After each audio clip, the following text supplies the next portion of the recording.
Yo, what's up, everyone? Welcome back to another live episode of Tactical and Practical. If you missed last week, you saw I was walking you through how I launched a brand from zero, which I've only done once. I'm actually kind of unqualified to talk about that. But today, I'm talking about something that I've done 4 separate times for brands in my young career, which is take them beyond the $10 million a year mark. This kind of figure range is where a bunch of brands are currently. It's where a bunch of brands get stuck. So today, I'm going to walk you 7-figure brands through the keys to breaking through 8. If you don't know a little bit about me, the 2 best examples I have of doing this for brands are when I started as the CMO of Dugout Mugs. They were in the lower end of the 7-figure range, and then when I took over as VP of marketing for Regional Grain, they were right in the middle of it. So being able to take those brands beyond 10 million a year and well into the 8-figure a year mark was huge for everyone involved. And today I'm going to tell you exactly how we did all of it. First up, I think what you need to do is you need to nail one reason why people are buying from you. Just one. There are a bunch of different reasons why people are buying from you, but you really need to hone in on one and make that the core of your content, the core of your advertising efforts. All has to be targeted towards one why. I'm going to give you 9 examples here of basically every brand fits into one of these categories. And I got this list from Sarah Levinger. Go check her out. She's done a bunch of customer research for me. It's been super helpful. But she says people only buy things for one of 9 reasons. They're buying for autonomy, the desire for independence and freedom, or they're buying for achievement, the desire to achieve success or hit a goal. They're buying for belonging, the desire for social connections. They want to feel like they're part of a group.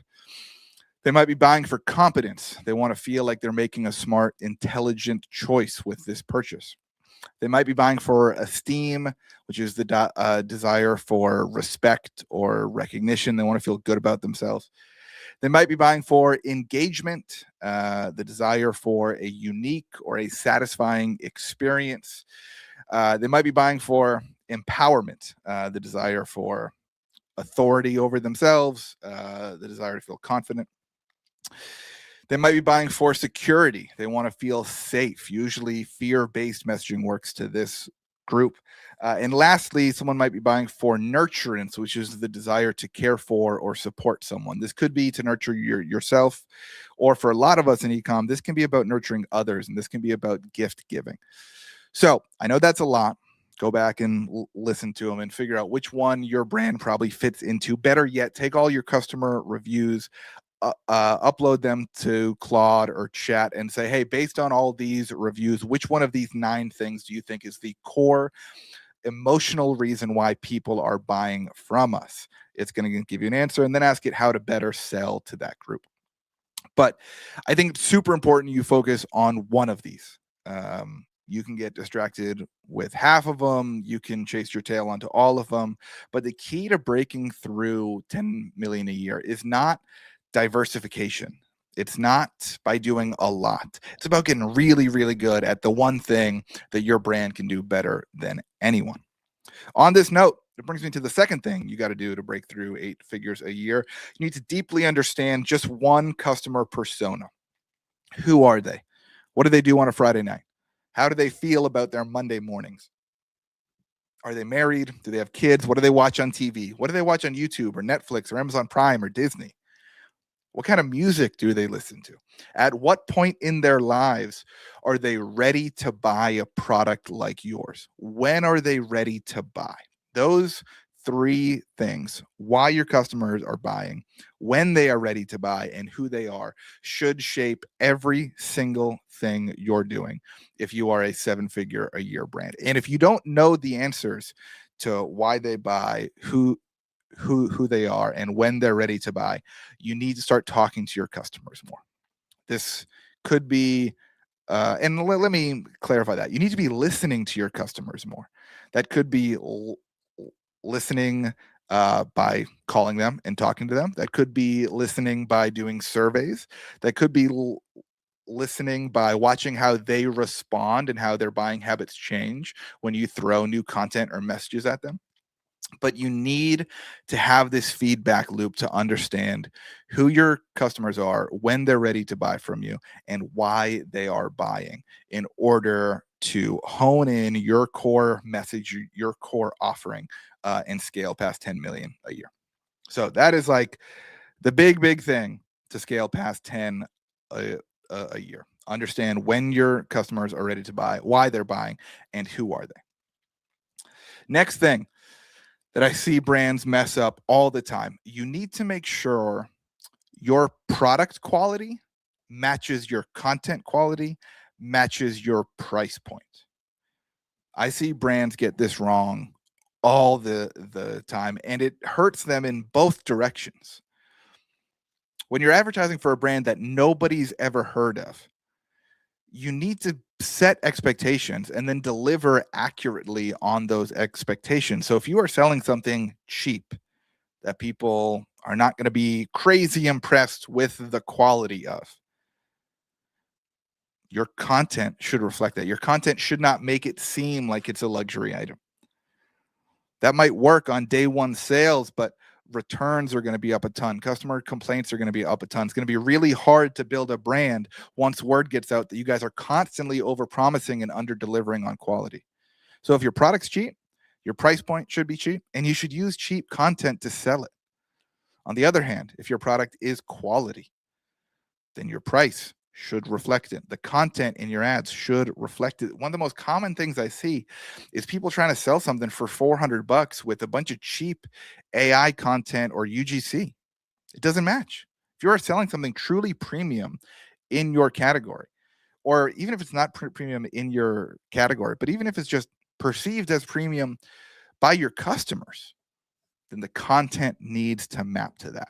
This is like the early stages of building a brand and building a reputation.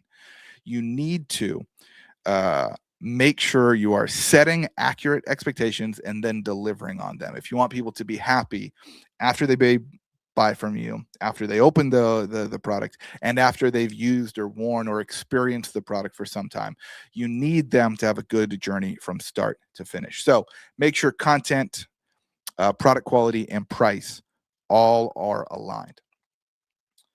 Last couple of things you need to do to break through the 10 million a year mark. Do one thing, literally just one thing a day that might move the needle.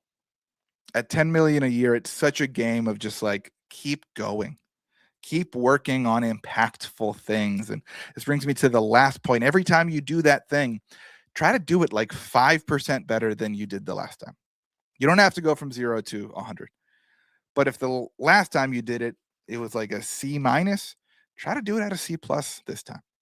Then the next time, try to do it at a B minus, then a B, and then a B plus, and eventually an A. But you don't need to go from a D to an A.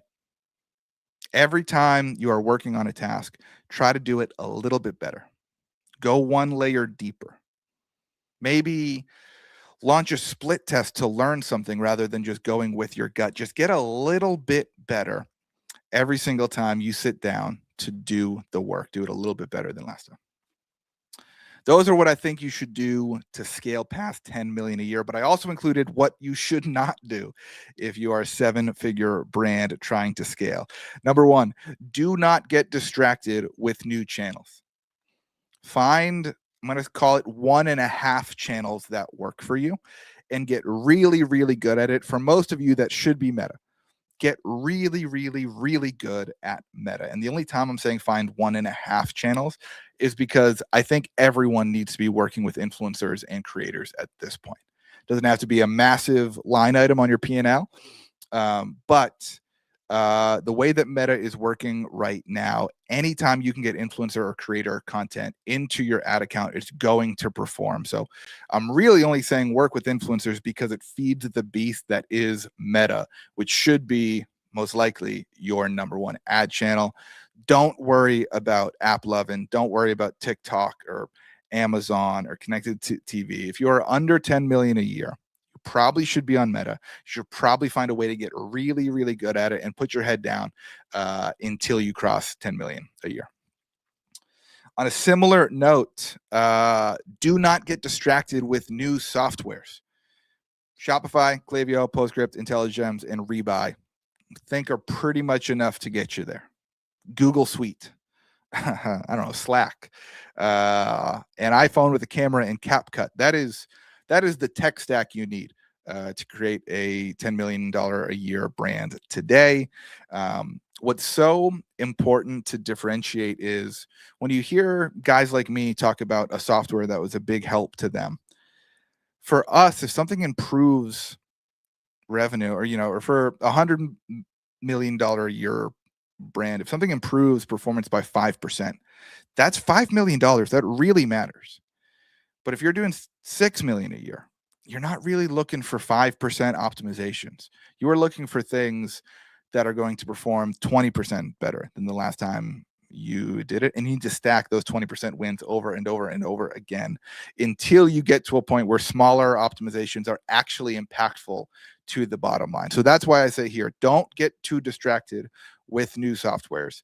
There are some that are great, obviously. I use a bunch of them, but a Meta account, Shopify, Klaviyo, PostScript, IntelliGems, Rebuy is like all I have written down for me is like necessary to get past 10 million a year. All right, last thing you should not do if you are a 7-figure brand, do not overhire either employees or agencies. At this stage, I think the founder should be doing a lot on their own. And more importantly, I think the founder should at least be knowledgeable enough to be able to sniff out BS. They need to learn enough about the work to be able to tell if it's being done at a high level, to be able to understand if it's being done effectively. Because the founder at this stage is going to be the best steward of their money.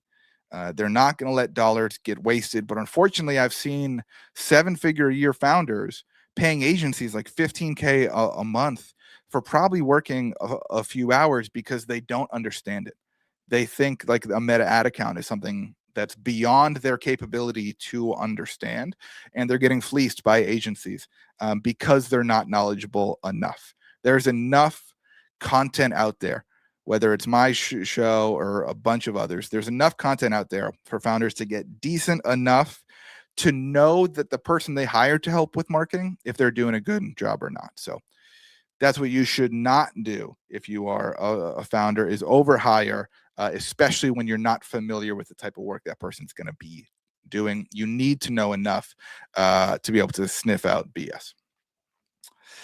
All right, that is my rant on scaling beyond 10 million a year. But as you can see, there's some new over here. There's some new segments of tactical and practical that we're going to get into. So we're going to go to the tweet of the week right now. Let me see. I can go like this and go like this. From Matthew Bertulli. He said, customer lifetime value is not a metric, it's a philosophy.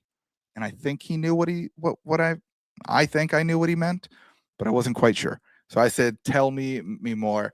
And he said, LTV is just a lagging indicator to all the good work a brand does for its customers. And I love that take.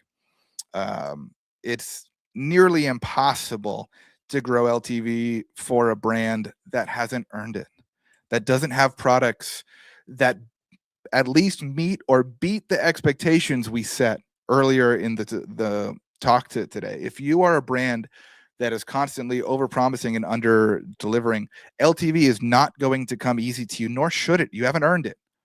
LTV is earned when a brand sets accurate expectation and at least meets or hopefully exceeds them a little bit. And that's what I think Matthew is saying here, which I absolutely love. So shout out to him. First ever Tactical and Practical Tweet of the Week award.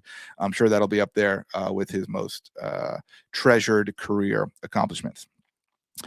Next up, we are going to a fun new segment called Marketers Anonymous. If you have questions, if you have confessions, if you want to talk about mistakes, DM me. It'll all stay anonymous.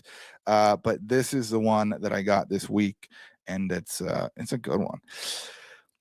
This one says, I'm early in my e-commerce marketing career and everyone keeps telling me to learn everything I can and just take opportunities that will let me learn.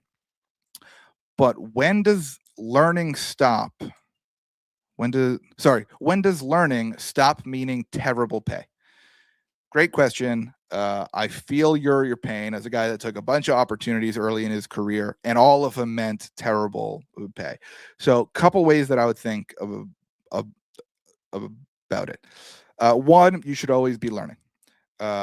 Whether you are getting paid 60K a year or 300K a year, you should treat that job as a learning opportunity. So, um, so again, learning never stops, but you have to have a good pulse of the industry to know when you've deserved more than terrible pay. This is where I would encourage more young marketers to connect with other people on the industry, to start posting on Twitter and LinkedIn about what's working for them. Um, I hate to say it because I've loved employees that stick around for a long time, but early in your career, you're probably going to bounce around a little bit because if changing jobs means you goes from 60 to 80K and you have the same opportunity to be hands-on with the work, you have the same opportunity to make an impact, you have the same opportunity to learn, then you absolutely need to take that job for your family. It's a big difference going from 60 to 80K a year.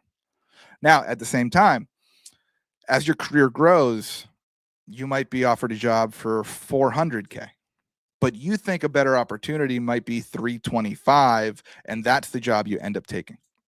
So the learning never stops.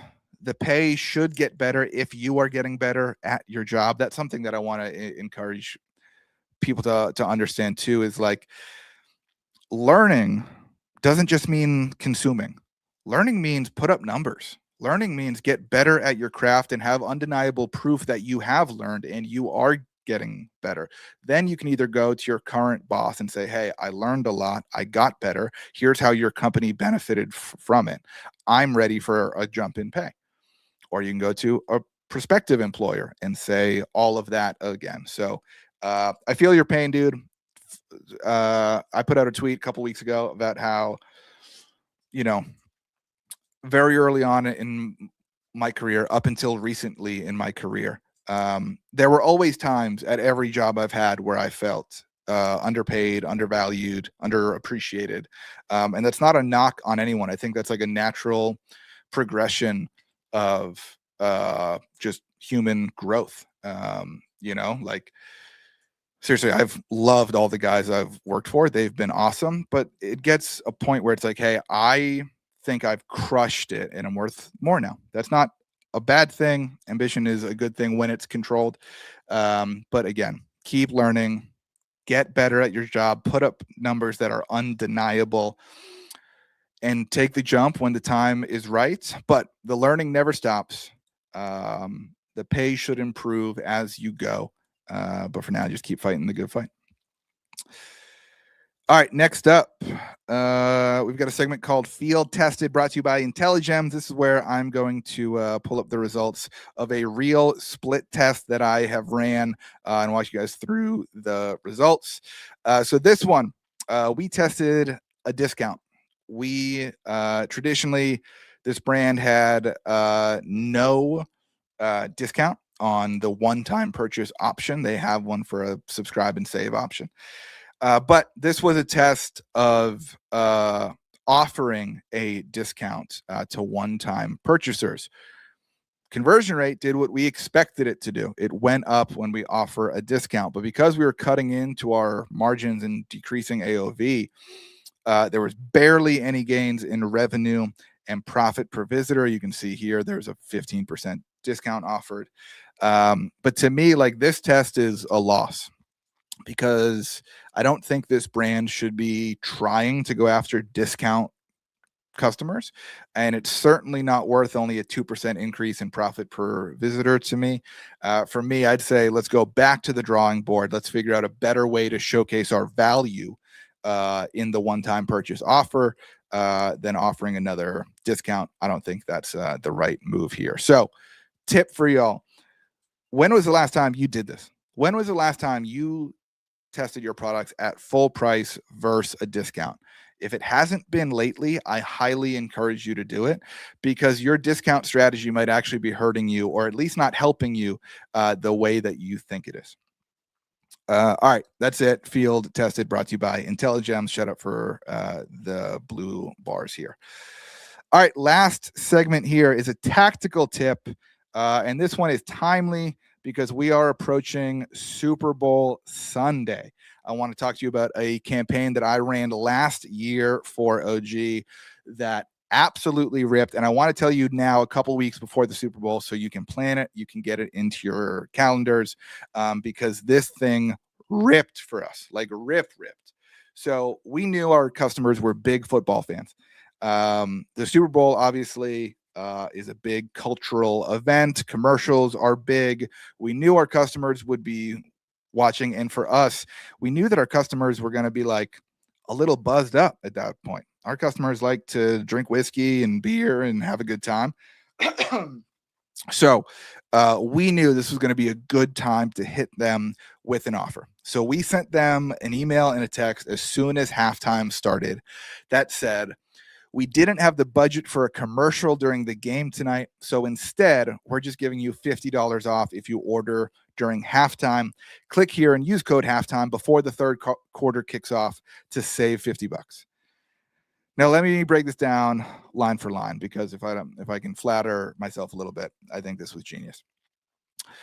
Our customers always loved when we talked about, like, we're just a small, scrappy, family-owned business, and this first line did that for them. We're letting them know, like, hey, we don't have the budget for a commercial tonight. We don't have $10 million to spend. That's insane. But we hit them during a time that was relevant for them. If they're avid watchers of the game, they might have been locked in on the TV for the last 2 hours. We know that they were going to be picking up their phones right now. So we related to them. We hit them at a time where they were going to be ready for this. And again, I think they're a little buzzed up. But the results of this were insane. This produced more revenue in the hour during halftime than any single hour on our Black Friday weekend. That was just a couple months earlier. And that was the biggest and best Black Friday we had ever had. So this, like, absolutely ripped. It was a great exclamation point on the end of our Valentine's Day sale. The only thing I'll warn you about is we felt the hangover on Monday. This successfully cleared out everyone in our funnel. They all jumped at this offer. And the next 2 days were like a little rough. I'm still glad we did it. I would do it again. And if your brand has customers that are football fans, this should 100% be in your promo calendar. Send a halftime sale text during the Super Bowl. All right. That brings me to the end of this episode of Tactical and Practical. I'm super glad that y'all joined me. I got a question here in the comment. Let me see if I can pull this up. Yeah. What's up, Con? What do you think is belief shifting is one of the keys to scale to 100K a month? What do you think is belief shifting is one of the key to scale 100K a month? Let me first say, I don't really understand the question. Let me try to answer. One, my last episode was about how I started a brand from zero. I think that's going to be super impactful for brands that are trying to break through 100K a month. And other than that, I would follow the advice I gave in this episode. Have a deep understanding of who your customers are, why they are buying from you, and when in their lives are they ready to buy from you. And then use that to shape your content strategy, your influencer strategy, your ad creative strategy. Really get as close to your customers as possible. Call them, throw events for them, post-purchase survey them, figure out what they care about, and build your brand around that. Hope that answers. If that doesn't answer the question, hit me up on Twitter. My DMs are open at Nate Lagos. If you want to work with me more, let me know. I've got one slot open for consulting coming up here in February. But other than that, thanks so much for listening to another live episode of Tactical and Practical. I will see you next week.